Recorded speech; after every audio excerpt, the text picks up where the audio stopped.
Hello dear students, welcome back to Kataria pharmacy. I hope आप सब ठीक होंगे। तो बच्चों, अगर आपने इस लेक्चर से पहले वाले लेक्चर नहीं देखे हैं तो उनको भी जाके जरूर देख लीजिए। और अगर आप इस चैनल पर नए हो तो चैनल को सब्सक्राइब जरूर कर लेना। और अगर आपको इस वीडियो के नोट्स चाहिए या किसी भी वीडियो के नोट्स चाहिए तो आप हमारे ऐप से जुड़ सकते हैं और टेलीग्राम लिंक भी ज्वाइन कर सकते हैं। उसका लिंक डिस्क्रिप्शन में दे रखा है। तो बच्चों, आज हम बात करेंगे नेशनल हेल्थ पॉलिसीज के बारे में कि हमारी गवर्नमेंट ऑफ इंडिया ने ये नेशनल हेल्थ पॉलिसीज क्यों बनाई, इनका क्या कारण था, इनकी जरूरत क्यों पड़ी, वो सब पढ़ेंगे आज हम इसी ही वीडियो में। तो बच्चों, हम आज की वीडियो इसी के साथ स्टार्ट करते हैं। तो इसमें आज का हमारा पहला टॉपिक है वो national health policies Indian perspective, मतलब कि नेशनल हेल्थ पॉलिसीज क्या होती है, इनका कारण क्या था, इनको स्टार्ट करने का कारण क्या था, वो सब देखेंगे हम इसी के अंदर। तो इसका इंट्रोडक्शन है, health is a basic human right. तो बच्चों, हेल्थ है वो एक एक मानव का एक बेसिक ह्यूमन राइट होता है कि वो उसको मिलनी ही चाहिए। The government of India is responsible for providing affordable, accessible and quality health care to all citizens। मतलब कि जो इंडिया की गवर्नमेंट है वो उसकी रिस्पॉन्सिबिलिटी है कि सभी को एक अफोर्डेबल हेल्थ मिले, कि मतलब सभी का ट्रीटमेंट सेम हो, एसेसिबल मतलब सभी को मिलनी चाहिए, और क्वालिटी हेल्थ केयर हो मतलब कि ट्रीटमेंट सही मिलना चाहिए सभी सिटीजन को, चाहे वो अमीर हो या फिर गरीब हो, सबको सेम मिलना चाहिए। स्वास्थ्य एक मूल मानव अधिकार है। भारत सरकार का दायित्व है कि वह सभी नागरिकों को सुलभ, किफायती और गुणवत्तापूर्ण स्वास्थ्य सेवाएं प्रदान करे। तो इसमें आगे चलते हैं। इसमें definition of national health policies, मतलब कि नेशनल हेल्थ पॉलिसीज की डेफिनेशन क्या होती है वो भी देखते हैं इसमें। तो पहला इसमें है, national health policy is a government framework that provide direction and goals for the health care system of a country. मतलब कि जो नेशनल हेल्थ पॉलिसीज होती है वो इंडिया का एक रोड मैप होता है कि जो डायरेक्शन और गोल प्रोवाइड करती है अपने हेल्थ केयर सिस्टम, अपनी जो कंट्री के हेल्थ केयर सिस्टम को एक डायरेक्शन प्रोवाइड करती है, गोल्स प्रोवाइड करती है कि आपको ये प्रोग्राम रन करना है, आपको ये पॉलिसीज लानी है, इसको रेगुलेट करना है, और सभी को same health health care system provide हो, सबको सेम ट्रीटमेंट प्रोवाइड हो। राष्ट्रीय स्वास्थ्य नीति वह सारे सरकारी ढांचा है जो देश की स्वास्थ्य प्रणाली की और दिशा और लक्ष्य निर्धारित करता है। ठीक है बच्चों, इसमें एक एग्जाम ट्रिक पॉइंट भी है, वो है पॉलिसी डिसाइड प्रायोरिटी। मतलब जो पॉलिसी है वही प्रायोरिटी डिसाइड करती है कि मतलब कि जैसे कि एक पॉलिसी है कि किसी का चेकअप कराना है, वो सब इसी के अंदर डिसाइड होता है पॉलिसीज के अंदर, कि उस पॉलिसी के अंदर क्या क्या रूल्स है, क्या रेगुलेशन उस पॉलिसी के। इसमें आगे बढ़ते हैं, और है next history of national health policy in India. मतलब कि जो नेशनल हेल्थ पॉलिसी की हिस्ट्री है वो कौन कौन से कितनी कितनी पॉलिसीज आई हमारे इंडिया के अंदर अभी तक, कौन कौन सी पॉलिसीज आई, वो सब इसी के अंदर है। तो उसमें देखते हैं, इसमें पहली पॉलिसी है इसमें नेशनल हेल्थ पॉलिसी, और वो आई थी 1983 के अंदर। बच्चों, ये सबसे पहली पॉलिसी है अपनी इंडिया के अंदर इंडिपेंडेंस के बाद में। तो इसको देखते पढ़, first health policy after independence, मतलब कि ये सबसे पहली पॉलिसी आई थी इंडिया के अंदर अपने देश आजाद हुआ था उसके बाद में। तो इसके गोल क्या थे, health for all by 2000 AD, मतलब कि जो 2000 से पहले सभी को हेल्थ बरोबर प्रोवाइड हो, मतलब सबको सेम हेल्थ प्रोवाइड हो, सेम ट्रीटमेंट प्रोवाइड हो। WHO के अकॉर्डिंग, वर्ल्ड हेल्थ ऑर्गेनाइजेशन के अकॉर्डिंग सभी को same health provide, same treatment provide हो, चाहे वो अमीर हो या फिर गरीब हो, चाहे उसके पास कितने पैसे हो सकते हो, सबको अफोर्डेबल अफोर्डेबल प्राइस पे सभी को अपना ट्रीटमेंट प्रोवाइड हो। इसमें क्यों किन किन चीजों पे फोकस करता था ये, तो प्राइमरी हेल्थ केयर, मतलब सभी को एक प्राइमरी हेल्थ केयर तो मिलनी ही चाहिए, चाहे वो गांव में रहे या शहर में रहे, चाहे वो अमीर हो या फिर गरीब हो। रूरल हेल्थ इंफ्रास्ट्रक्चर, मतलब कि जो गांवों के अंदर एक बेसिक जो हेल्थ केयर का सिस्टम होता है वो तो होना ही चाहिए, कि मतलब एक क्लिनिक तो होना चाहिए और उस पर एक डॉक्टर जरूर होना चाहिए। तीसरा है डिजीज प्रिवेंशन, मतलब कि जो बीमारी होती है उनसे बचाव कैसे हो सकता है, वो सब इसके एक मोटिव थे। इसमें इसके ऑब्जेक्टिव देखते हैं, इसके ऑब्जेक्टिव क्या थे इसमें। तो पहला इसके अंदर ऑब्जेक्टिव है यूनिवर्सल हेल्थ कवरेज, मतलब कि जो सभी को सेम हेल्थ प्रोवाइड हो, चाहे वो अमीर हो या गरीब है, चाहे वो सिटी में रहे या गांव में रहे, कहीं भी रहे, उसको सेम हेल्थ प्रोवाइड हो सभी के। दूसरा इम्यूनाइजेशन, मतलब कि वैक्सीनेशन को प्रोग्राम चालू हो, सभी को वैक्सीनेशन लगे, उनको अवेयर करें वैक्सीनेशन के बारे में। तीसरा है मैटरनल एंड चाइल्ड हेल्थ, मतलब कि जो प्रेग्नेंट वुमेन्स होती है और जो चाइल्ड है उनकी हेल्थ में इंप्रूव हो। और चौथा है कंट्रोल ऑफ कम्युनिकेबल डिजीज, मतलब ये जो कम्युनिकेबल डिजीज होती है, जो फैलने वाली डिजीज होती है, उन पे कंट्रोल पाए जा सके। ये सब इसी के ऑब्जेक्टिव्स थे नेशनल हेल्थ पॉलिसीज के, जो 1983 में आया था। ठीक है बच्चों, आगे बढ़ते हैं हम। इसमें दूसरा था नेशनल हेल्थ पॉलिसीज, जो 2002 में आया था। तो ये एक नेशनल वो जो 1983 का उसी को एक रिवाइव किया गया था, उसमें कुछ मॉडिफिकेशन किया गया था, फिर इस पॉलिसीज को लाया गया। तो इसमें था पब्लिक प्राइवेट पार्टनरशिप, मतलब कि जो पब्लिक हॉस्पिटल से और गवर्नमेंट हॉस्पिटल से उन सभी के अंदर सेम ट्रीटमेंट प्रोवाइड किया जाए, ये इसका एक मोटिव था। और ये किन किन चीजों में फोकस करता था, वो था नॉन कम्युनिकेबल डिजीज पे कंट्रोल, मतलब कि जो नॉन कम्युनिकेबल डिजीज होती है, जैसे कि डिजीज हो गई, वो डिजीज क्या, जैसे कि कैंसर हो गया, टीबी हो गया, इन पे कंट्रोल हो सके। एचआईवी एड्स, मतलब जो उस टाइम में जो एड्स के केसेस बढ़ रहे थे, उन पे कंट्रोल पाया जा सके। तीसरा है हेल्थ इंश्योरेंस, मतलब कि जो हेल्थ है उसको ठीक कैसे किया जा सके। वो था उसके अंदर है टेलीमेडिसिन, मतलब कि जो ऑनलाइन डॉक्टर्स होते हैं या फिर ऑनलाइन मेडिसिन होती है, उनको कैसे सर्कुलेट किया जा सके सभी के अंदर। और इसका ऑब्जेक्टिव देखते हैं, इसका increase health spending up to 2% of GDP, मतलब कि जो अपनी जीडीपी का जो 2% हो वो सिर्फ हेल्थ केयर में स्पेंड हो, ये इसका एक ऑब्जेक्टिव था। इसके अंदर दूसरा पॉइंट है इम्प्रूव क्वालिटी ऑफ केयर, मतलब जो ट्रीटमेंट होता था वो उसकी क्वालिटी को इम्प्रूव किया जा सके, जैसे किसी भी गांव एरिया में जो बेसिक हेल्थ केयर होती है उसी को इम्प्रूव किया जा सके कि सभी को इलाज मिले और सही इलाज मिले। इसमें आगे बढ़ते हैं, अब देखते हैं तीसरा है इसके अंदर नेशनल हेल्थ पॉलिसी 2017 के अंदर आई थी। इसमें क्या फोकस था, यूनिवर्सल हेल्थ कवरेज, मतलब कि सभी जगह सेम हेल्थ ट्रीटमेंट हो, ये इसका एक फोकस था, इसका एक मोटिव था, इस गोल इस नेशनल हेल्थ पॉलिसीज का। तो इसके अंदर था prevention, promotive and creative approach, मतलब कि किसी भी बीमारी को होने से पहले उसका बचाव हो और उसको प्रमोट किया जा सके कि उसको कैसे बचा जा सके। और तीसरा क्रिएटिव अप्रोच, मतलब कि उसको इलाज किया जाए, जैसे भी किसी को भी अगर बीमारी हो भी गई है तो उसका इलाज किया जाए और उसको टाइम टाइम से इलाज किया जाए और उसको सही इलाज किया जाए। इसके अंदर है, इसके अंदर क्या क्या प्रमोट किया गया था, वो था आयुष्मान भारत का प्रमोट किया गया था कि मतलब आप जो प्राइवेट हॉस्पिटल है उसमें भी आप अपना इलाज करा सके हो और वो भी अफोर्डेबल प्राइस के अंदर। दूसरा डिजिटल हेल्थ, मतलब जो ऑनलाइन जो डॉक्टर्स देखते हैं उनको प्रमोट किया गया था। तीसरा था आयुष सिस्टम, मतलब तीसरा है आयुष सिस्टम को लाया गया था इसके अंदर। अब इसके ऑब्जेक्टिव्स की बात कर लेते हैं कि इस नेशनल हेल्थ पॉलिसी में कौन कौन से ऑब्जेक्टिव आए थे, उनको सब देखते हैं। तो इसमें है affordable and quality health care, मतलब कि जो अफोर्डेबल, मतलब कि सभी को सही दाम पे एक हेल्थ केयर सुविधा मिले, और वो क्वालिटी मतलब सही सही सुविधा मिले कि उस ट्रीटमेंट से वो लोग सही हो सके, वो वाली ट्रीटमेंट मिले उसको। दूसरा है इसके अंदर रिड्यूस आईएमआर एंड एमएमआर, मतलब कि जो इन्फेंट मोर्टेलिटी रेट है और जो मैटरनल मोर्टेलिटी रेट है उन सबको कम किया जा सके, और को मतलब जो इन्फेंट्स है उनको सही से न्यूट्रिशन दिया जाए और प्रेग्नेंट वुमेन्स को सही न्यूट्रिशन दिया जाए ताकि ये रेट कम हो सके। इसके अंदर तीसरा है control communicable and non communicable disease, मतलब कि जो कम्युनिकेबल डिजीज होती है, जो फैलने वाली डिजीज होती है, और जो नॉन कम्युनिकेबल डिजीज होती है, मतलब जो किसी भी मतलब टच से ऐसे फैलती नहीं है, उन सभी को कंट्रोल में लाया जा सके। चौथा है इसके अंदर increase health spending to 2.5% of GDP, मतलब जो 2.5% ऑफ जीडीपी का हिस्सा है वो सिर्फ हेल्थ केयर पे स्पेंड हो, ताकि इससे अपनी हेल्थ पे एक अच्छा प्रभाव पड़े और अपनी हेल्थ ठीक हो उससे।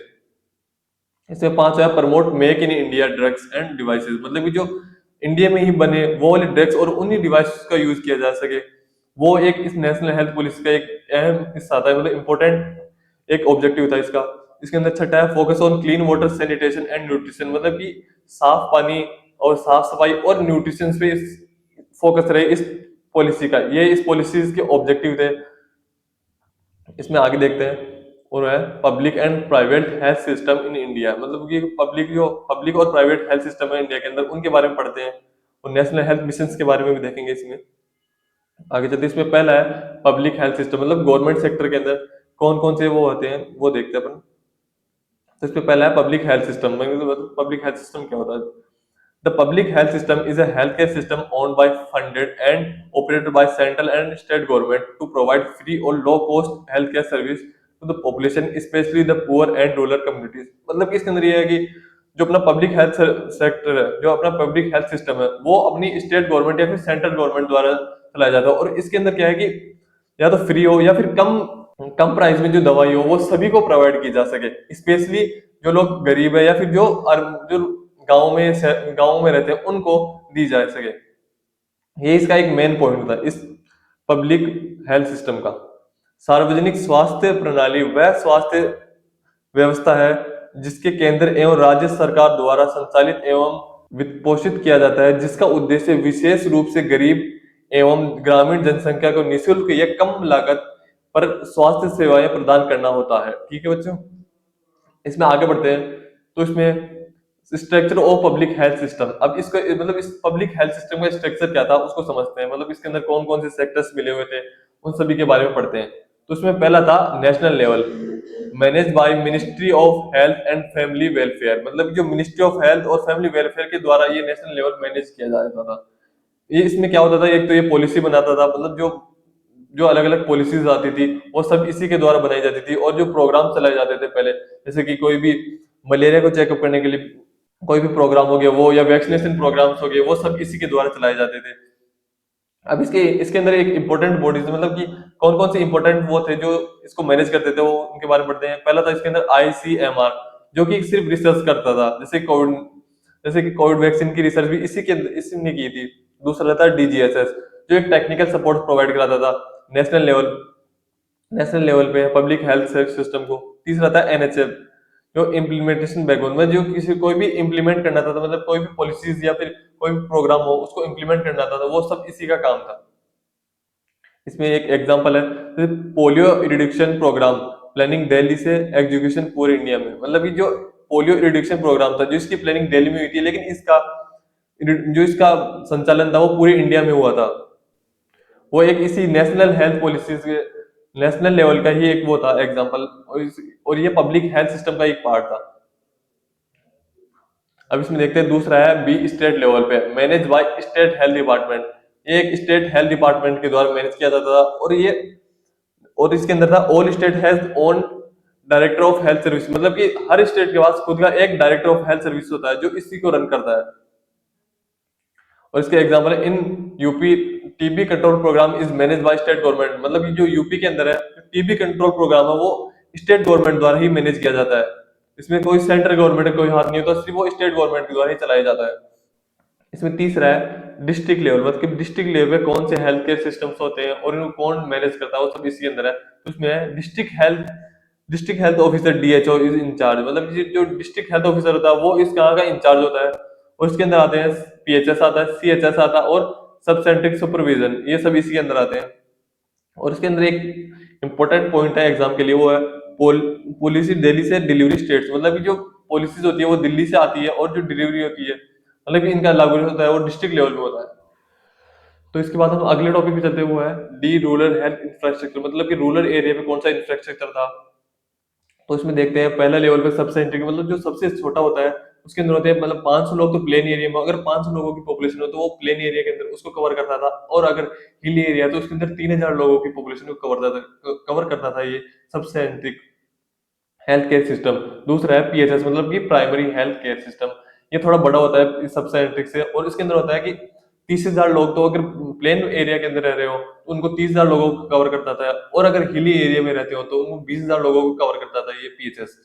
और तीसरा है सीएचएस, मतलब कम्युनिटी हेल्थ केयर सिस्टम, और ये पीएचएस से भी थोड़ा बड़ा लेवल पे आता है।